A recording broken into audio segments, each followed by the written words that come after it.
The Big 12, December 16th and 17th, college basketball picks edition of the Big 12 College Experience on the Sports Gambling Podcast is brought to you by Hall of Fame Bets, a sports betting research platform for parlays, props, game lines. Download the Hall of Fame Bets app or visit HOFBets.com.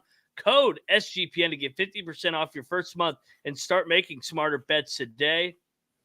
We're also brought to you by the SGPN app. The SGPN app is completely free to download. The home to all favorite SGPN podcasts, contests, and picks. Just type SGPN in your app store to download America's #1 DGen app today.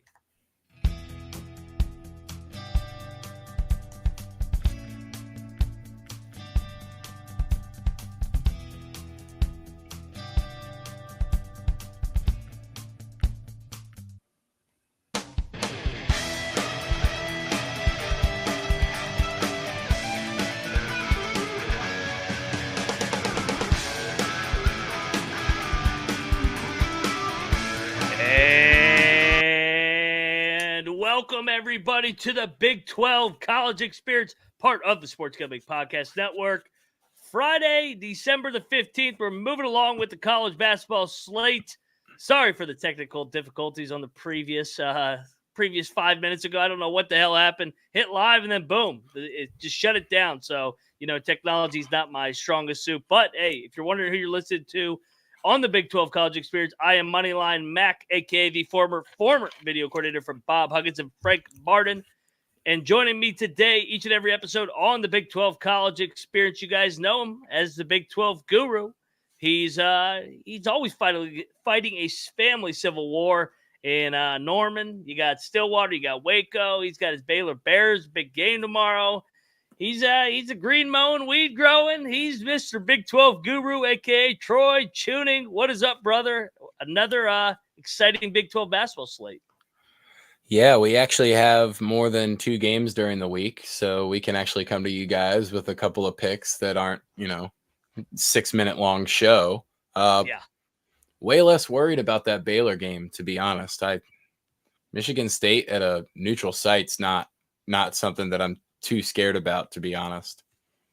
Well, it is in Detroit, so it's kind of neutral. It's in our favorite arena, Little Caesars Arena, baby. You can get your own pretzel crust in the arena while you watch Baylor cover the easy 4.5 that they're giving them.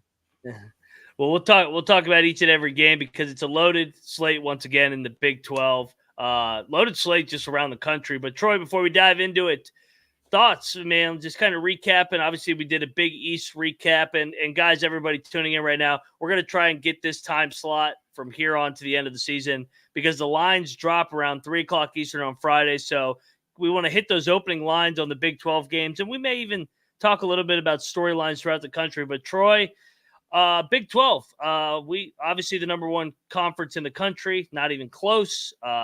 Whatever metric you want to use, KenPom, net, Bartorvik, eye test, your toilet, whatever the fuck you want to use.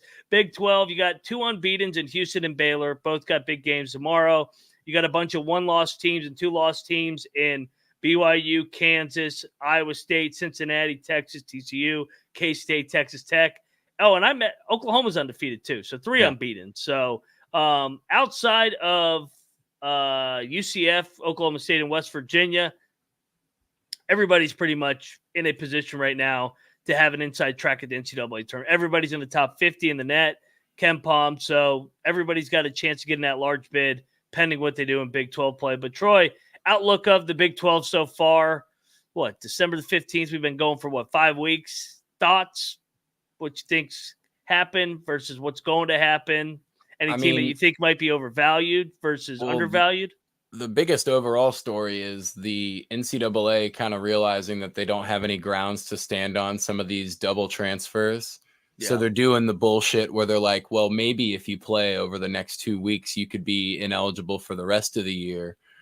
That's dumb. It's stupid. You should play anyways. All the kids that are paying attention are trying to make a decision here. The NCAA is only doing this because they have nothing to stand upon and they're using it as a scare tactic. Just play. And on that note, I think it's going to be finally cool to see West Virginia play with some of their better fucking basketball players instead of a 7.5 man rotation.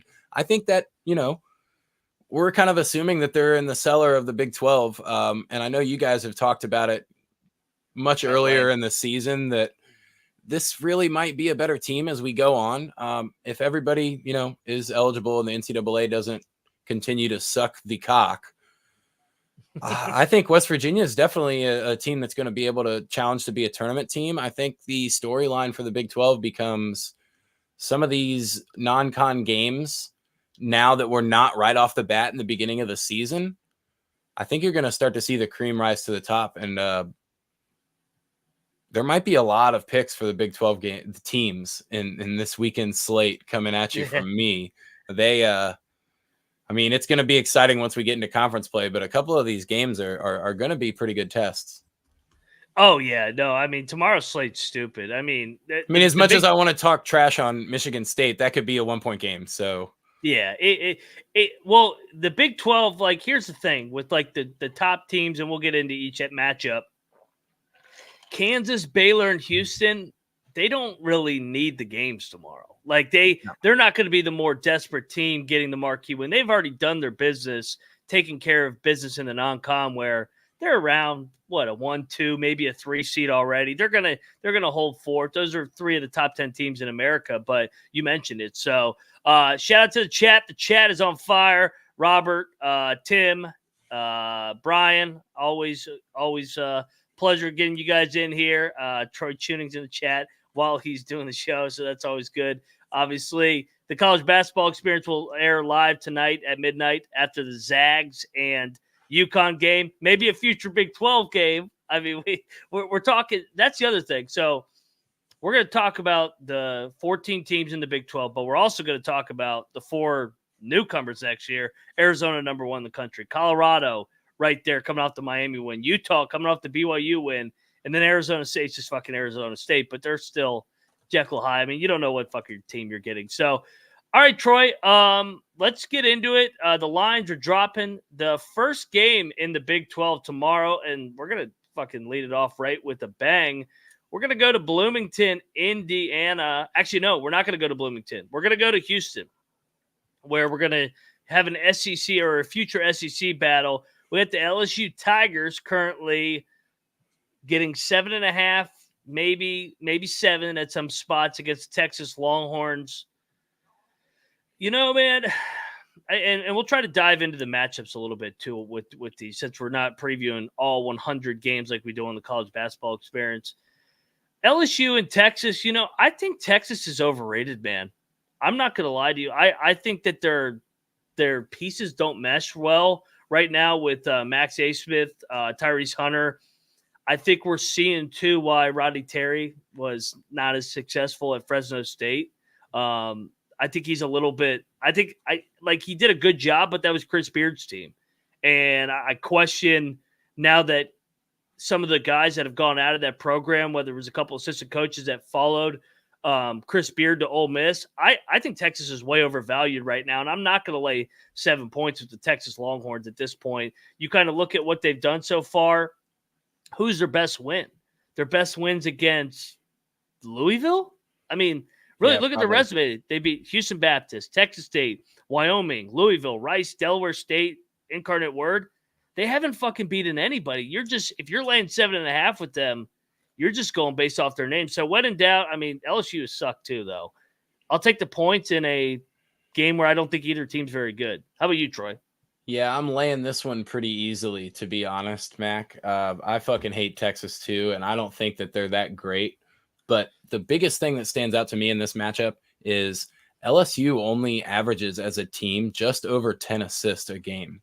They really don't move the ball all that well. And Texas not being that great, you do have an ISO guy and Max Asmus, and you kind of have a guy you can lean on to score late in games. But they at least pass the ball well enough for me to think, it's the halal guys showcase. Yeah. And all beef Texas Angus is going to be, it's going to be under the microscope here. I think you can lay it with Texas. I don't think it proves too much. I don't think this gives Texas a big 1-up, but I would lay it with them for sure. I'm surprised you're laying it. I can't buy into this Texas team. I don't know if they're still in the Big 12 for now, so that's why I'm laying it. Well, you're going to see with the theme of my picks, I'm actually going to fade the Big 12 tomorrow. It's kind of like for some reason, favorites do a shit job right before Christmas. It's like the teams that have dropped games in November, early December that really need a marquee win seem to always find a way to get it done right before Christmas, while the cream of the crop is already taking care of business. Kind of just coast into Christmas. If they lose, it's kind of a reset before big Big 12 play. And that gets me right into the next game. Kansas is going to Bloomington tomorrow. Game's at 12:30. Game's on CBS. This place is going to be on fucking fire. This is what college basketball is about. Kansas going to a historical place, going to Bloomington. The game's on CBS, like I said. Standalone game in a way because it's part of a triple header on CBS. So I'm gonna, as much as I like Kansas, they're not playing good right now, and this is their first true road game. You look at what Kansas has done. Yeah, they got it done against UConn at the Fog, but I'm always going to take them at the Fog. Other than that, they should have lost to Kentucky. Missouri kind of pushed them to the limit here. Indiana, on the other hand, just got drilled by Auburn. I like the guards of Indiana. I don't trust the speed of Kansas right now. I think that they're more of a drag it out old school team, and I think Indiana can match up with that compared to Auburn, who just ran them out of the gym with their speed. I'm going to be on Indiana. I actually think Indiana is going to win the game outright. I think this is a scheduled loss for Kansas. I think Kansas is not playing well right now. They're going to get picked off in their first true road game. Give me the Hoosiers, and that place is going to be on fucking fire. Can't wait for that game. Troy, you're nodding your head. I assume you're on the Jayhawks. Yeah, that's the dumb pick. Yeah, no. Kansas's defense is, 12 points better? Kansas only gives up 65. Indiana's given up 74 just on average. There's no way that Indiana wins this game. Now, the 5.5, because it's in Bloomington, I mean, I'm still going to lay it. But the 5.5 could be close. This could be, a 2 or 3 point game. Would not be surprising.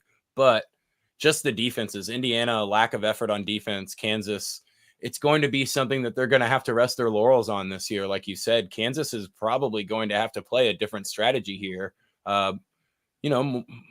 More like Purdue a few years ago, where you lean on Hunter Dickinson and you just kind of slow it down and hope that your stars can be more efficient. I'm laying it. I don't think Indiana's that great. Their guards are all right, but it's not anything that Kansas hasn't seen, and it doesn't even matter if this game's at the Fog or not. I mean, Indiana's not. It's not.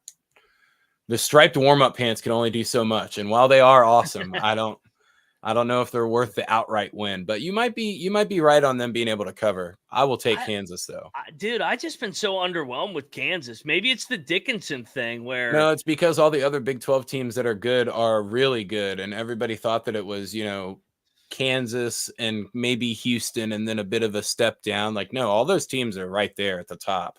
But if they played in well, if they played in the Fog, I would take Kansas. But if they played in the Big 10, they would probably look really impressive right now. Well, yeah, I mean outside of Purdue's really good in the Big 10. So but take that into account. Like Indiana's probably not winning this game.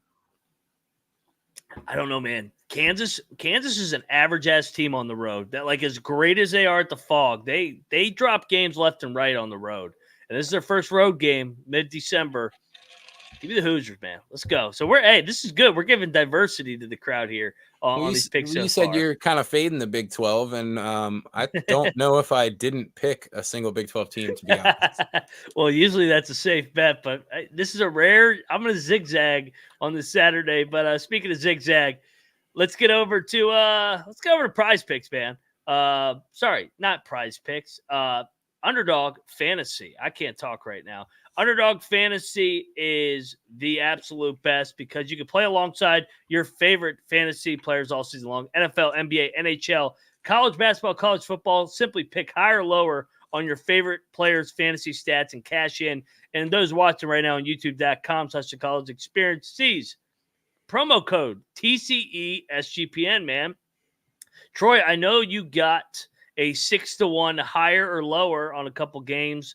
We got the Zags and Huskies tonight. I don't know if do they have anything out for tomorrow? I doubt it. It's a Zags and Huskies underdog pick anyways. And you know me, I don't grow weed to go lower. It's always hires. I'm gonna go with a little mix here. I'm gonna go higher on Nimhard's assist that's set at 5.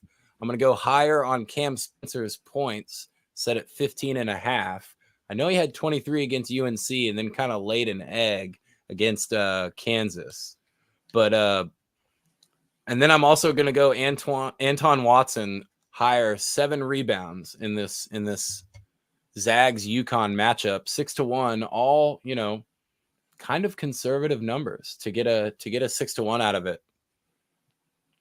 I mean, you don't make the bet thinking it's a good play unless you're putting it in there, right? So to me, this is a home run. This is an easy hit. Yeah, get over there, get down on that action tonight with the Huskies and Zags.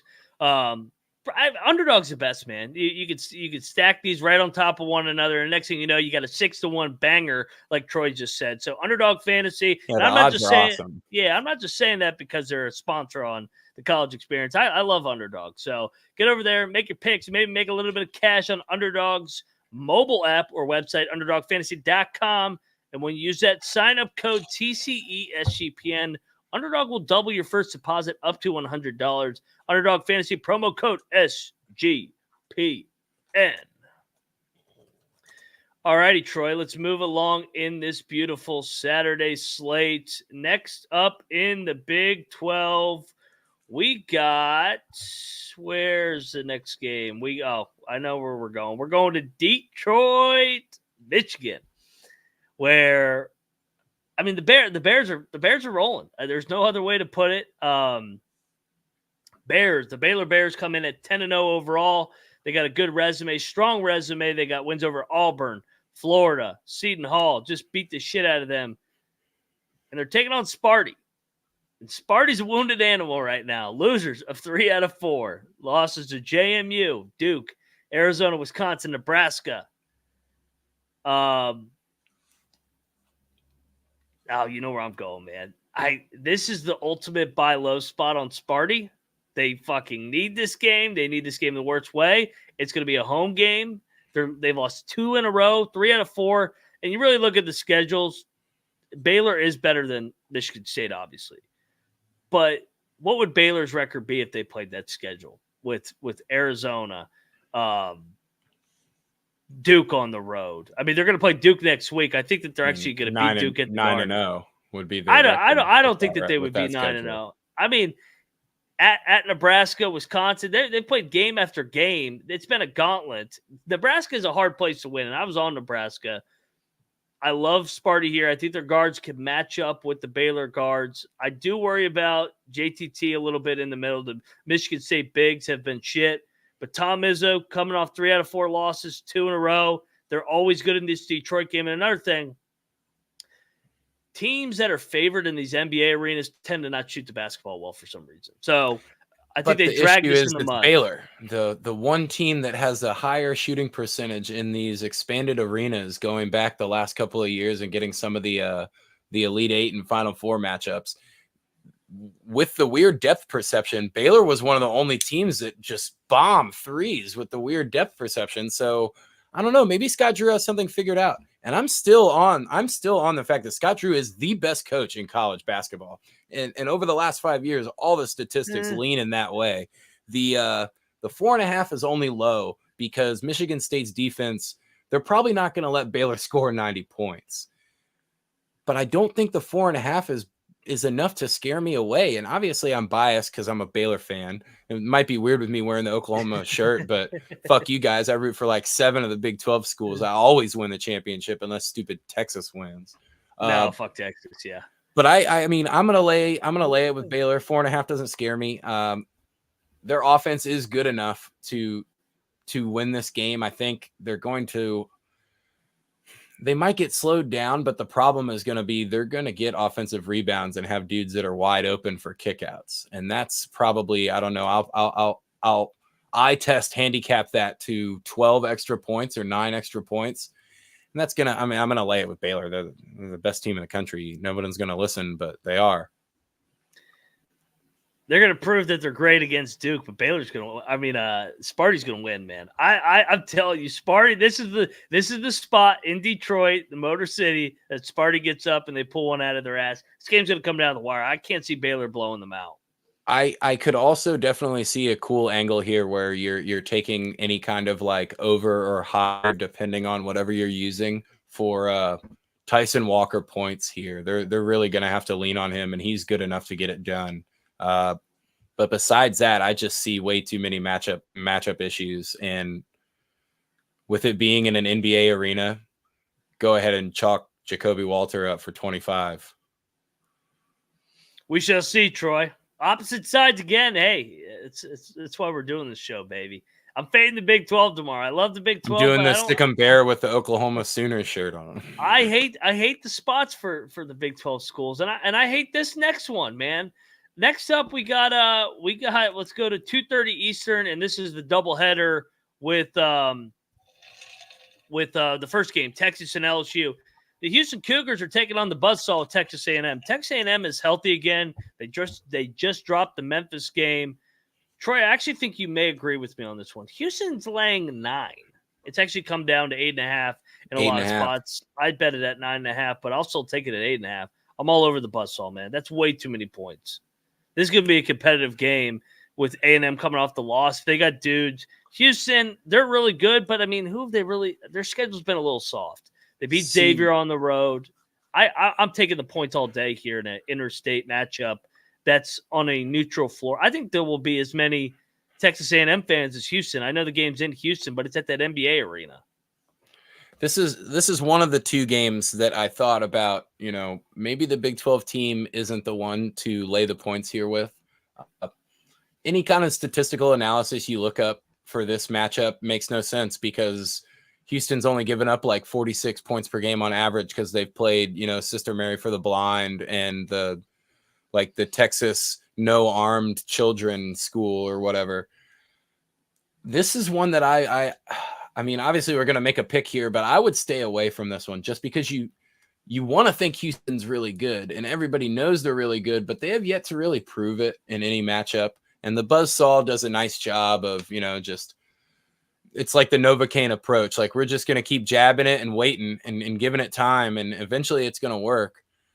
The 8.5 is a bit scary. I'm still going to lay it because I think Houston is really, really good.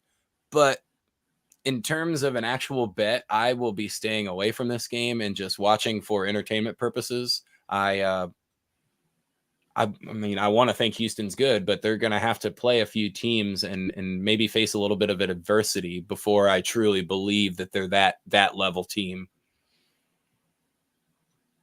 Yeah, I mean, Kelvin Sampson's better than Buzz Williams. He is, but man, 8.5, that's a lot of points. That's it is a lot. Possessions. I mean, that's what I'm saying. Like Houston could win this game by like 20 points, though. Like I don't see a world where A&M wins this game by 10 or more. And I do see a few worlds where Houston wins this game by, 12 points or something like that. So because of that, I can see why the 8.5 is where it is. It's probably still going to be right on the number. That's why I'm kind of hesitant to truly bet it. Yeah, understood. I think Trevor in the chat, how many possessions of value? I think this game is another one that comes down the wire, just like the other 3. I think that these are going to be all tight games, so I'm all over the points in all of them. This is going to be the one that Houston hits like the stupid 3/4 court shot at halftime and then wins the game by 9. I hope not. I hope fucking not. I had Utah plus 7.5 against them, and they won by fucking 8. That lucky ass cover by Houston. But I'm on the points, man, all day. Lock potential. I'll definitely lock it up tonight. So if you want to grab the Aggies, man, I think that thing's going to come down to 6.5. So, all right, let's go to the next one. This is a good one. This is my game right here. Frank Martin and UMass taking on my guys from Morgantown, West Virginia Mountaineers. So I got my former employer versus my other former employer here. Worlds colliding for me. I love UMass, love Frank. Wrong place, wrong time here. West Virginia's going to start playing a lot better, start getting their guys back. I think they're going to play RaeQuan Battle tomorrow. We'll see officially tomorrow when they announce it. Game tips at 6:30. Let's be the first to announce that RaeQuan Battle is playing tomorrow. First reported by the Big 12 College Experience. I mean, I said it. I said a couple days ago he's going to play. Why would you not play him? The NCAA is not winning the fucking battle on December 27th. You're just wasting 12 days if you don't play him. There's you're not cowards are going to run for battle against a dude named Battle. Like you're. Well, it's over. You're also not going to win a battle against a Native American, one of the few Native American players in the country, a guy that's battling mental health. I mean, the NCAA has bad enough optics. Pat McAfee's crushing him. Jay Bills is fucking crushing him. They have no chance on December 27th. They have no leg to stand on, and they'll run for the hills like the fucking bitches they always are when they realize they're going to lose. So, yeah, Battle will play tomorrow. I'm all over the Mountaineers, man. Mountaineers are, like I said, the Mountaineers are as low as it's going to get right now, 4-5. They're a lot better than the record is. We lost to Pitt by 15. So you know what we had to do? We had to do something about it. And we took down the NCAA and got our team back. We're 4-5 single-handedly because the NCAA took away our whole team, especially our starting backcourt. Mountaineers roll tomorrow. Sorry, Frank. Love you, man. I'm rooting for you in A-10 play, but this is a great spot for the Mountaineers to get rolling with Josh Eiler, with Kriisa also coming off of the suspension. So we're finally going to get an agreement here, and as a shock to all the viewers, it's going to be the MAC taking a Big 12 team when it happens to be the Mountaineers.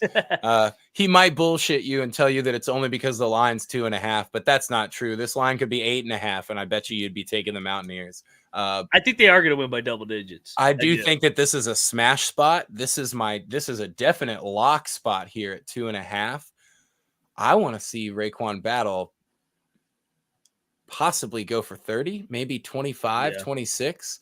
This it's going to be a showcase for him because they're trying to do, like I talked about right off the bat in the intro, they're trying to do the hold it over their heads. Maybe if you decide to play over these next 2 weeks before we finalize the rule, you could be ineligible for the rest of the year. Who cares? RaeQuan Battle could go play 3 games and score 25 points in all 3 games. See ya. Well, I mean, yeah, that's a great point, Troy, too. Like, all right, let's say somehow, some way, the NCAA wins the whatever. He'd still go pro after the year. Like, he's going pro after the year. Yeah, why? Done. So he loses his year of eligibility. He's not coming back. He's a one and done. So yeah, no, it's get the fuck out of here. That's the first reported. Go ahead and take it here. The official report from inside sources, me and Mac. RaeQuan Battle is going to play, and I have a feeling that RaeQuan Battle is going to play really, really well. There's got to be a lot of pent-up frustration, and you were talking about the whole mental health and dealing with all this BS. The one place that he probably sees as his, meditation and calmness is on the basketball floor. Yeah, this is all he wants is just to play. This is good. This is the game where they break out. All this bullshit that they've had to endure over the last 9 games, even into the offseason with the Hugs shit, obviously. But this is the Hugs Bowl too. So love Frank. Went to a Final Four with Frank, but Frank's going down tomorrow. Give me the Mountaineers all day, baby. All right, let's move along in the slate here. This is a good one, Troy. I'm interested to see what you say here. Because we got an interstate. We got the Dayton Flyers taking on the Cincinnati Bearcats. This game is not in Dayton, though. They said it was in Dayton, but it's not in Dayton. So everybody beware when the app says it's a home game for the Dayton Flyers. This game is in Cincinnati at the Heritage Bank Center. So that's not a home game for Cincinnati. So the game's in Cincinnati. I don't know why the app said it was a home game. Well, it's neutral site, but is Dayton considered the home team? I think so. Yeah. Because I saw, to be completely honest, that's not even too much of a worry. The Dayton Flyers fans travel they travel like none other. I remember being back at 17, 18, 19 years old because my grandmother down in Florida lives in Celebration. So it's about a 15-minute drive to get to that Wide World of Sports venue that they have the preseason tournament at every single year. And Dayton was a shoe-in for that tournament for 3 or 4 straight years. And the amount of fans that they had down there, I mean, I understand that it's your excuse to, vacation to Disney World or Orlando and whatnot. But, man, they packed the house. They brought everyone. And, I mean, again, none of that really scares me. I think Cincinnati is a pretty good basketball team that still hasn't really proved it.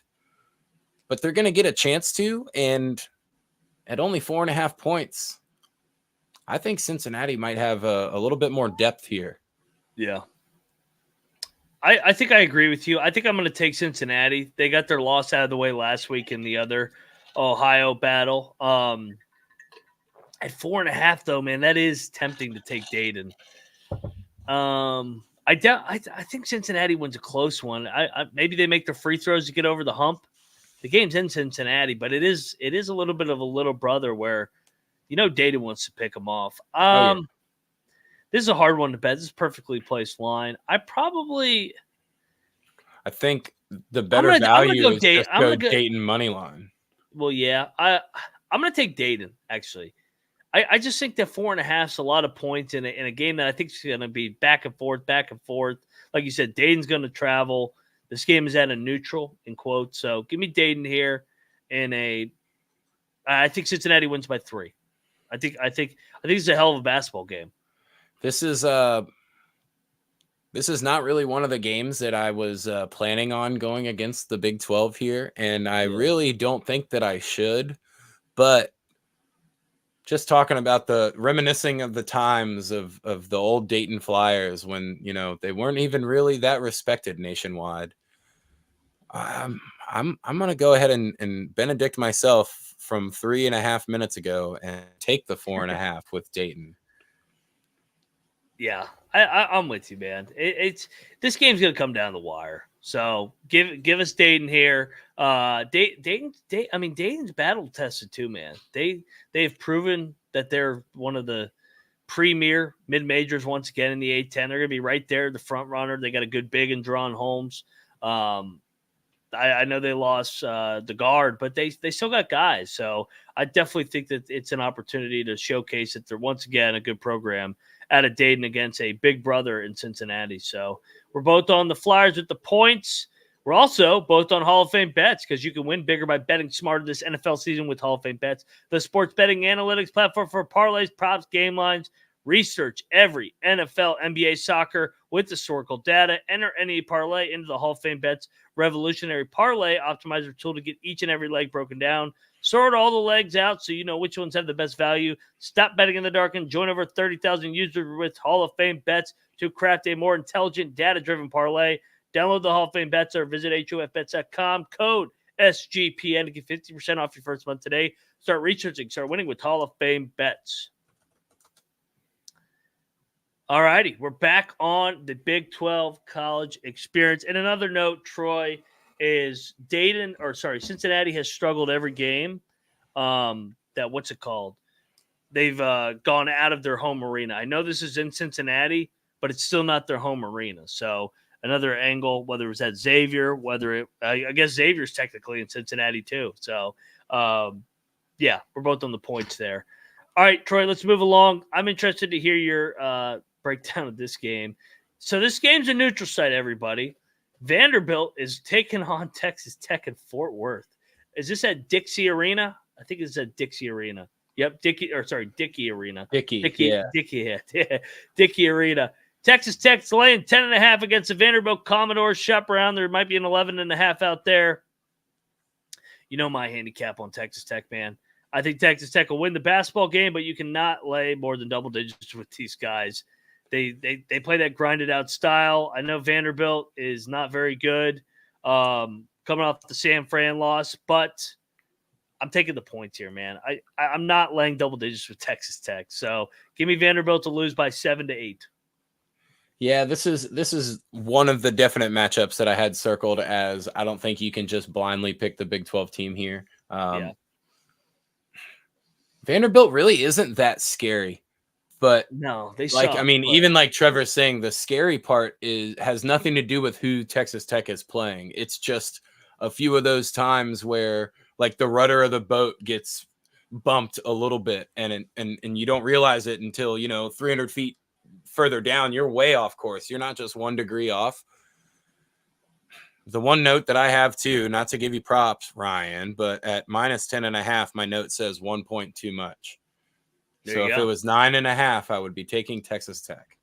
But since it's 10.5, I will be taking the points with Vanderbilt. If this was in Lubbock, I would probably lay the 10.5 just because it's close enough to 10. But yeah, I don't know. This seems like a fake hype game, or maybe. Yeah. A fake hype game for Vanderbilt too, where, it might matter a little bit more to them than it does to Texas Tech. Let's go Texas Tech wins this game by 8. I'm with you, man. I think it's hard to cover double-digit spreads on a neutral court, game. Man. Yeah, 4 or 5 point game, and then a couple of free throws at the end, and it ends up in that 7 or 8 range.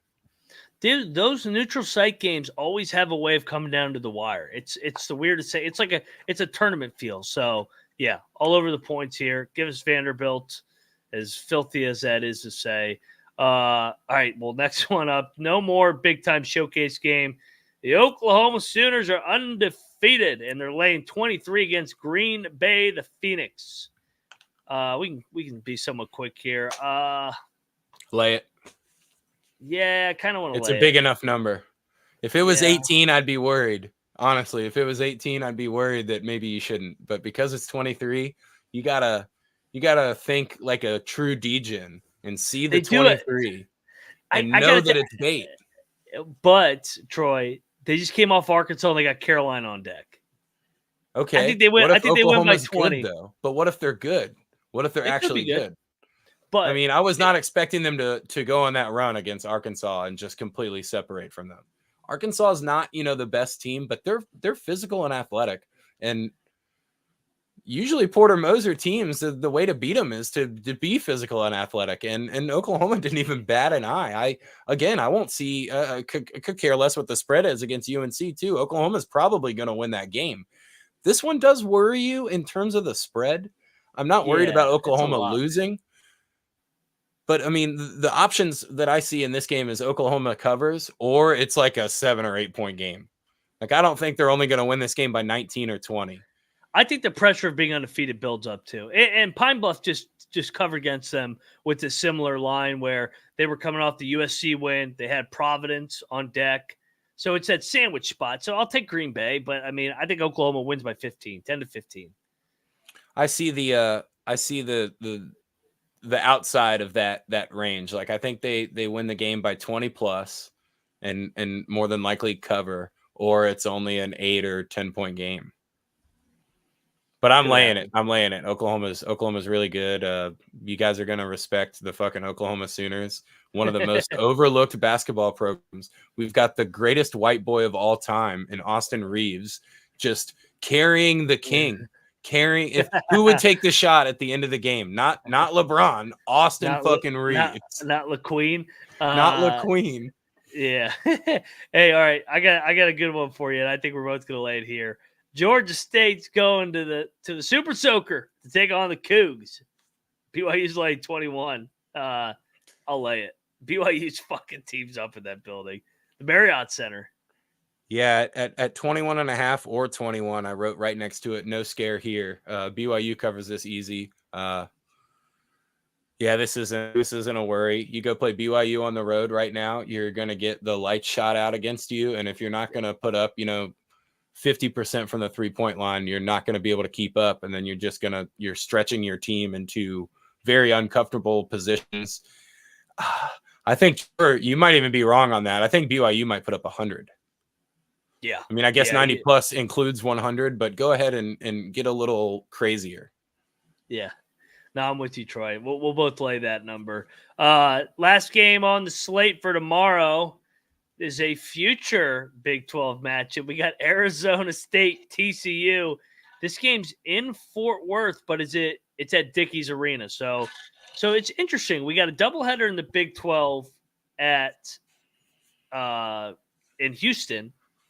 And then we also have a doubleheader in the Big 12 in Fort Worth. TCU fans don't fucking show up at all. So TCU, I don't know. What do we But think of this this is TCU probably team, an opportunity to truly tailgate and party beforehand, since it's at Dickey's instead of anywhere around campus. Yeah. Probably not as many people walking around like knocking on your door asking if you've heard the good Lord, the word of our Lord. I know it's not quite BYU level, but being able to get to that neutral side, I think might actually be a bit of a draw for TCU. Yes, but hey, this is also a rematch of the tournament last year where Arizona State almost beat them in the tournament. TCU had to come back last minute. Mike Miles and those guys got it done. Eddie Lampkin's not walking through that door.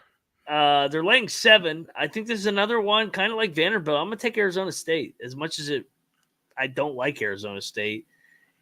This has got a bullshit back and forth, just like the NCAA tournament written all over it. I think TCU grinds it out, makes their free throws, but I'm going to take the points with Arizona State. Yeah, this is one that I specifically circled for the Big 12 favoritism. I think the line is almost perfect. If it was at 6 or 7, I would say that those numbers are right about where it's going to be. I'm thinking that maybe Jamie Dixon is, slightly outclassing, and I'm going to go ahead and take them to cover the 7. I'm going to lay the points, but this is much more of a prayer play and the Big 12 is better, right? Right. Yeah. Please, right. This is Big 12 and future Big 12. You got Arizona State. Yeah. I think this is because of that, I think this is a, hey, check yourself matchup here where TCU reminds Arizona State, you're going to have to deal with this every single game next year. Yeah. Yeah. No, I'm with you. So I think I picked against the Big 12 in every game but West Virginia. No, I took BYU. I took BYU, and then I think that was it. I think I faded them. They're laying a lot of points in these games, man. If you're not a Mormon or a meth head, this guy's not picking your team. Yeah, Rush would be proud. Rush isn't on the show, but yeah, I'm taking the Mountaineers. And I'm taking the Cougars. I'm taking all the points in all those other games. So I don't know. I think this is kind of a trap Saturday for the Big 12. Looking at it. So I took everybody but Cincy and Tech. There you go. So one of us is going to have a hell of a day. The other one's going to have a shit day. This is a Big 12 shows you truly how good the conference is, especially as everybody's kind of, they're not truly getting into that high gear yet, but they're out of first. Everybody should be in second gear or third gear by now. And it kind of seems like, when you see the top of the Big 12, there were a couple of wonky losses. Kind of looking at a team like Oklahoma State, a lot of wonky losses. But the teams that are, 1 through 8, 1 through 10 they're just way better than what, like, you could take the 10th or 9th team in the Big 12 right now, and they would be challenging for top of conferences. I think, things get turned on here. I think the Big 12 teams know you've got to win a couple of these non-con games now, because the league is so hard, and when they want to try to keep you out of the tournament because they don't want to put 12 of the 14 teams from one conference in the tournament, if you win a couple of these non-con games, sometimes there's nothing they can do about it. You win a couple non-con games, you beat 1 or 2 of the top teams at home in conference play, all you got to do is get 19 wins, 19 wins, and have a couple of good non-con wins, and just, man, the Big 12 is really hard. You're probably getting in. And I think a few of these coaches, they probably know it. Like the Cincinnati pick is a reason, they're new to the Big 12. They might not have figured out that these non-con games are worth a lot. Whereas you see a team like TCU, Jamie Dixon knows that. Jamie Dixon understands that these extra pocketed wins are worth their weight in gold. And I mean, that's my reasoning as to why there's a few teams that I won't take, but most of the Big 12 teams look like they could really romp. Could be. Real quick though, Troy, Sunday, Nebraska at K-State, Oral Roberts at Oklahoma State, Florida A&M at Iowa State. Obviously, Iowa State's going to roll FAMU. But are there any lines out on those yet? No, they'll be released probably about this time tomorrow.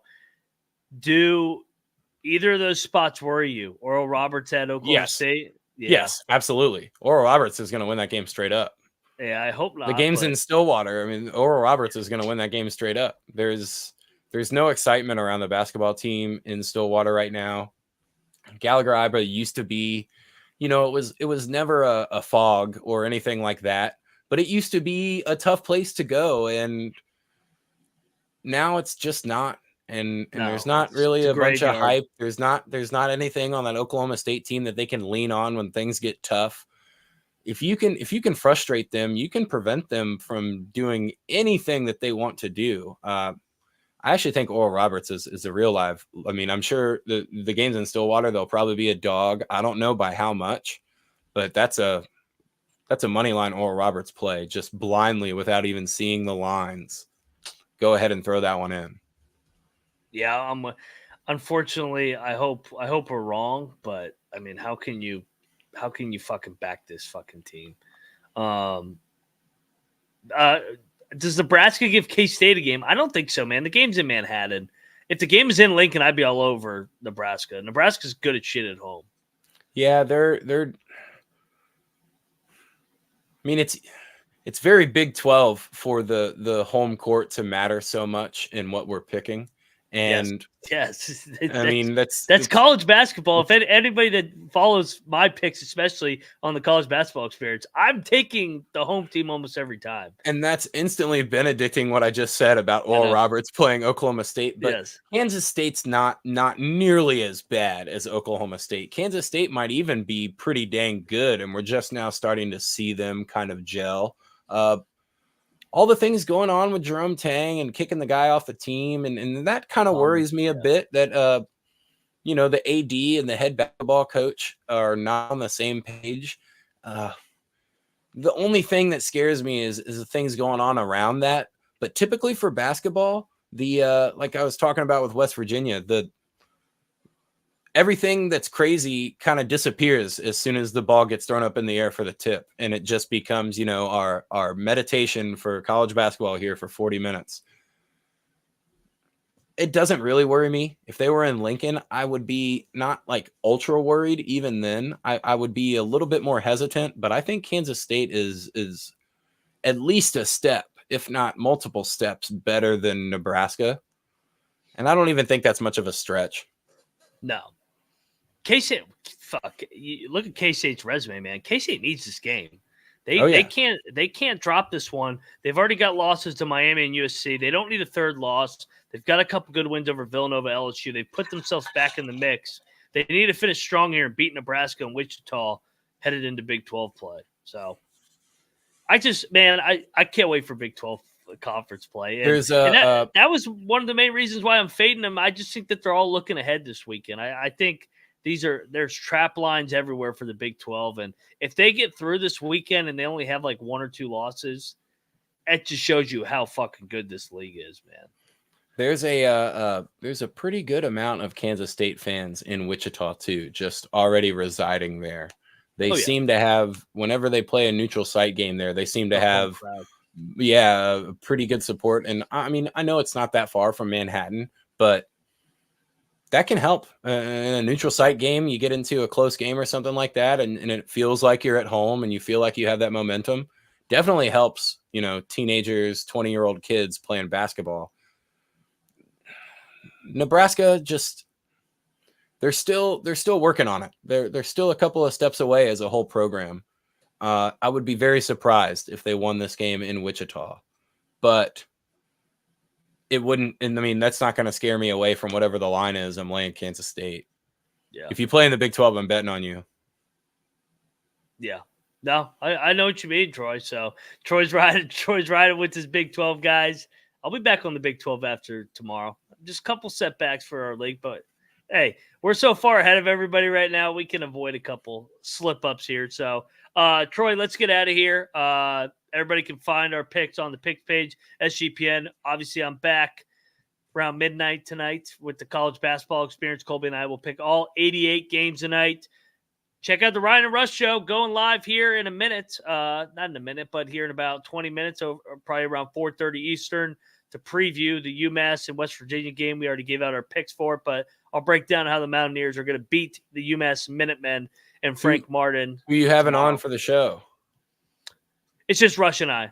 Oh, cool. Yeah, just Rush and I today. So Rush is back from traveling, so he'll be back on Monday for this show when we'll recap the weekend and we'll look ahead to the next week, the weekday games, because college basketball is here, man. College basketball is here every single night. Money to be made every single night. It's the best sport to bet on, in my opinion, because there's so many games.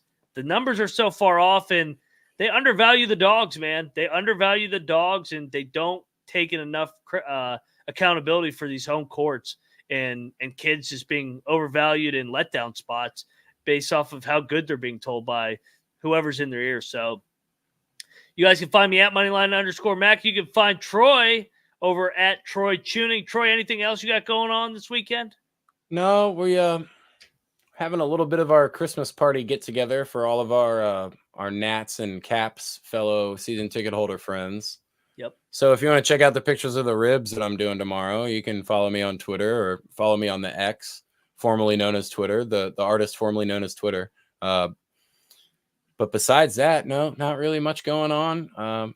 Having to live the heated fake simulator golf life right now instead of playing real golf out there on the frozen tundra. But